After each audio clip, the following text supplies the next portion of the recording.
যান্ত্রিক ব্যস্ততাকে ছুটি দিয়ে বাড়ির পানে মানুষ স্বজনের সঙ্গে ঈদ উদযাপনে নৌ রেল সড়ক পথে ঢল, লঞ্চে ভিড়, ট্রেনের ছাদে যাত্রী, ঢাকা টাঙ্গাইল রুটে গাড়ির চাপ।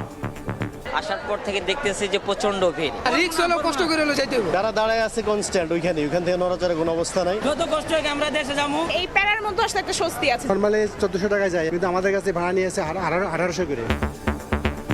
বগুড়ায় লাইনচ্যুত বগি উদ্ধার ও রেলপথ মেরামত। 22 ঘন্টা পর উত্তরের 8 জেলার সঙ্গে ঢাকা ট্রেন চলাচল শুরু, যাত্রা বিলম্বে ভোগান্তি। 8-9 ঘন্টা লেট হবে আমাদের ট্রেন, তো তারপরে বাড়িতে ঈদ করবো ইনশাল্লাহ। 10:30টায় হওয়ার কথা ছিল, এখন বলতিছে বিকাল 5টায় ট্রেন। দেখছিলেন প্রধান শিরোনাম। দুপুরের সময় সঙ্গে আছি আমি গোলাম রাব্বি। এবার অন্যান্য শীর্ষ সংবাদ। জাতীয় ঈদগাহে প্রধান জামাতে অংশ নেবেন রাষ্ট্রপতি, প্রধানমন্ত্রী। নিরাপত্তা চাদরে ঢাকা থাকবে পুরো এলাকা। শোলাকিয়া, গড়ে শহীদ ময়দানও শেষ মুহূর্তের প্রস্তুতি।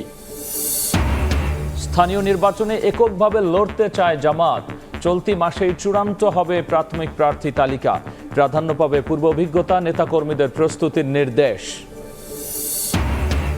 চট্টগ্রামের টেরি বাজারে অগ্নিকাণ্ডে শ্বাসনালীপুরে 2 জনের মৃত্যু, গুরুতর আহত 1 জন হাসপাতালে।